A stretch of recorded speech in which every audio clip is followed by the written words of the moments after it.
नेपालको संविधान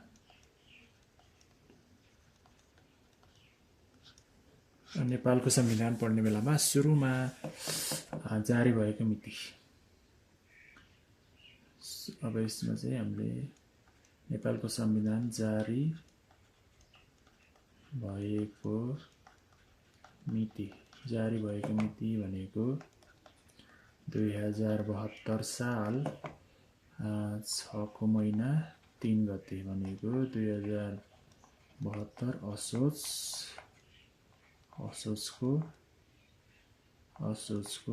3 गते संविधान जारी भएको। अनि असोज 3 लाई चाहिँ हामीले असोज 3 भनेको हाम्रो के भयो, संविधान दिवस भयो। संविधान दिवस। त्यसपछि यसलाई राष्ट्रिय दिवस पनि भन्ने गरिन्छ कहिले कसो। राष्ट्रिय दिवस। अनि त्यसपछि फेरि असोज 2 लाई के भनिन्छ भन्दा, असोज 2 भनेको हाम्रो के हो, शिक्षा दिवस हो, राष्ट्रिय शिक्षा दिवस। ओके, संविधान जारी भएको मिति। अब यसमा चाहिँ हामीले संविधानमा चाहिँ अब कति भाग छन् भन्दा 35 भाग 308 धारा र 9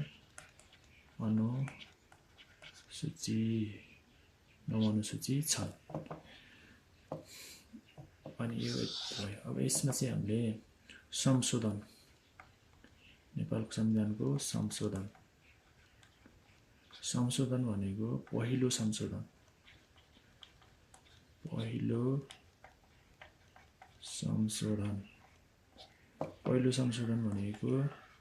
2072 साल 11 को महिना 16 गते भएको थियो।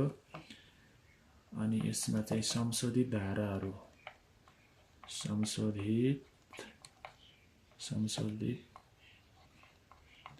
धाराहरू भनेको के थियो भन्दा धारा 42, त्यसपछि धारा 42 दुना 84 अनि 42 3 भनेको 246। यो 3वटा धारा चाहिँ हाम्रो परिवर्तन भएको थियो। अनि यो धारा 42 मा के थियो भन्दा सामाजिक न्यायको हक थियो। सामाजिक न्यायको हक। त्यसपछि धारा 42 मा के थियो भन्दा प्रतिनिधि सभाको गठन, प्रतिनिधि सभाको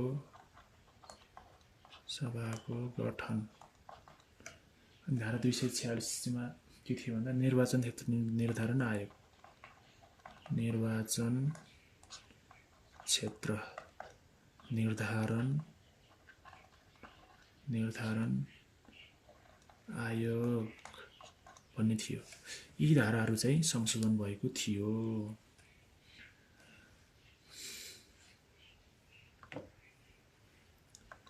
अनि दोस्रो संशोधन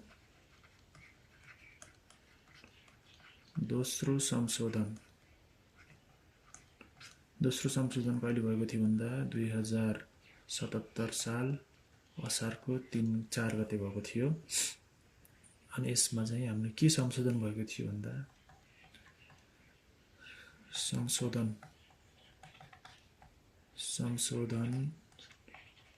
भएको भनेको के हो भन्दा अनुसूची 3 संशोधन भएको थियो।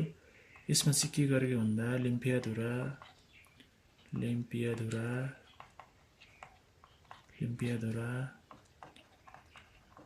कालापानी र लिपुलेख सहितको नक्सा निशाना छापमा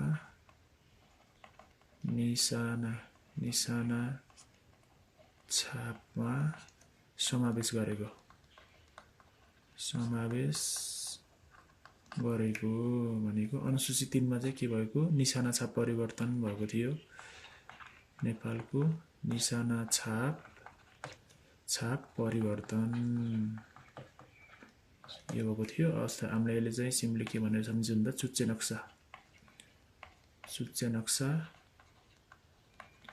नक्सा केमा निशाना छापमा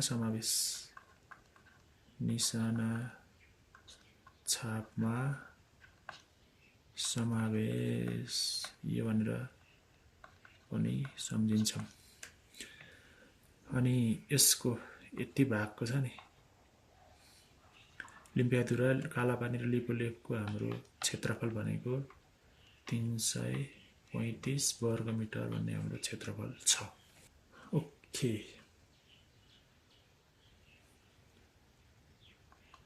विशेष गरी हाम्रो संविधानमा चाहिँ भाग 1 देखि 5 सम्म र अनुसूचीका विषयहरू पढ्नुपर्छ। अनुसूचीका विषयवस्तुहरू